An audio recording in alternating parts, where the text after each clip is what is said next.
Hi there, this is John Hyman from Commercial Real Estate Online. Welcome to the program. This is the video show where I like to share plenty of tips, tools and ideas in commercial real estate. And this particular matrix I have spoken about before, but I'm going further into it for my friends in retail shop leasing, shopping centre management, that sort of thing. And of course, if you are working in leasing, you can get some ideas from this particular matrix. So there are other videos on this channel relating to shopping centre leasing.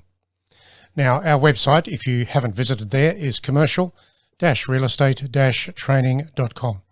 And there is the website. You can go there and pick up on many tips, tools and ideas relating to commercial real estate around the world. All the resources there, lots of ideas relating to shopping centre leasing, that sort of thing, which is what you want, because today that topic is really what it's all about. So let's have a look at it, and I'll go deeply into this matrix even further for you. So the matrix I have been into before is particularly vacancy exposure, and I did go into lease expiry dates and what to do there, and also looking at a tenancy mix review. But now today I want to go into existing merchandise groups. Now this particular topic here will help you greatly when it comes to finding tenants for those vacancies that you have in retail shopping centres. There'll be quite some ideas here within tenancy types for you to chase down and investigate to get tenants to fill those vacancies, and perhaps even to balance the tenancy mix over time. So what I've done here is I've given you the main topics. So you might like to write these down. So it's entertainment and leisure, fashion, financial, food, franchise brands, general type tenants, health and beauty, lifestyle, major stores and services. So they are your high level categories. But then you can go into each one of these, and I will, to show you the subsets. And of course, based on your location, your country, your culture, your people, what they want, your customers, all of those things, these subsets will change or be enhanced subject to your location and the particular property. So let's go into them, starting at the top, and that's entertainment and leisure. So what I've done here is given you a few entertainment and leisure topics that you can write down. You can chase some tenants within these groups. So of course, a bookshop, a children's zone, cinemas perhaps, gaming, and music. So I put those into the entertainment and leisure type of category. Let's go further. Let's look at fashion. There's quite a few in the fashion groups as well. So, fashion accessories, children's wear, footwear, formal attire and hire, jewelry, ladies' fashion, lingerie, men's fashion, sportswear and sunglasses. So that's the second category there. The second category being fashion. Let's go further and let's have a look at some other categories.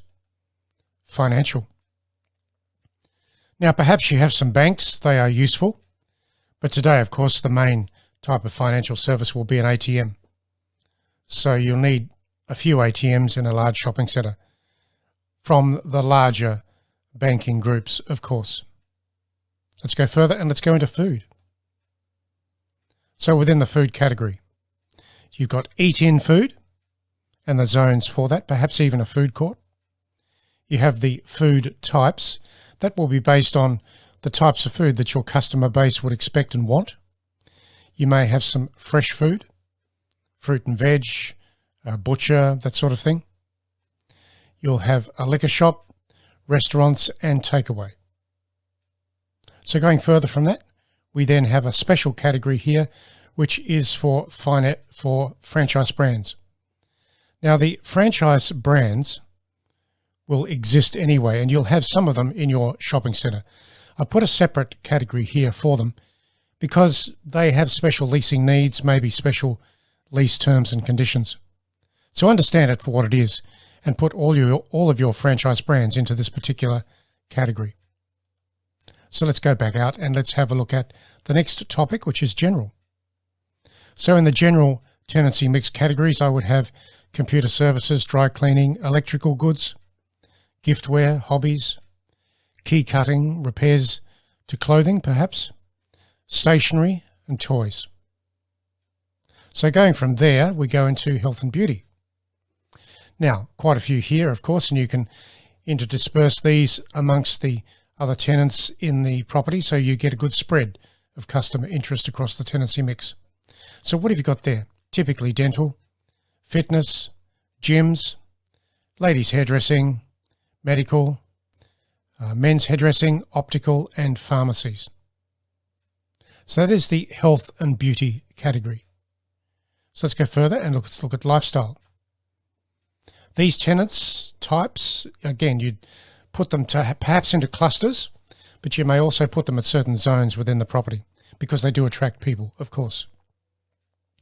So it's handbags, housewares, luggage, mobile phones, sports type goods, maybe golf clubs, that sort of thing, sports equipment, and travel. Now let's go further into the major stores. I'll put a separate section here for them because you have got different types. Typically department stores, discount stores, franchise brands are again coming back in there because of the types of franchise brands you'll get within the major stores. And then of course supermarket or supermarkets. So now let's look at the further categories and we'll go down into merchandise groups. Now, this suggests that your tenancy mix should be split up into merchandise groups. That is helpful because when you're capturing the sales figures across the tenancy mix, you can compare the merchandise group's sales figures to understand how customer interest and sales is changing across the property overall and across retail sales. It's a worthwhile thing to look at, of course. So let's go back up out of that. And let's go back down into and then we'll now look at the services. So the services in a typical shopping centre would be these: car parking, car washing, maybe a concierge service or a valet parking, of course, centre management, customer service and legal. And at Christmas time, you'll probably have gift wrapping there as well. So there you go. That is the existing merchandise groups that I've given you through all of these categories. And when you break it down, when you look at these categories, you can probably add some tenants into those groups based on your location, the customer interest, the cultures in the area, and also the way in which your shopping centre may operate. So that's the existing merchandise groups. Don't forget to check out the other videos, particularly on the tenancy mix, which I covered earlier, and then go into the vacancy exposure and how to assess vacancy exposure in a shopping centre. So that's the end of this video today. It's another part of the shopping centre leasing plan. And of course, don't forget to visit the website, which is here, which is commercial-realestate-training.com. This is John Hyman signing off for now. I'll catch you again very soon online.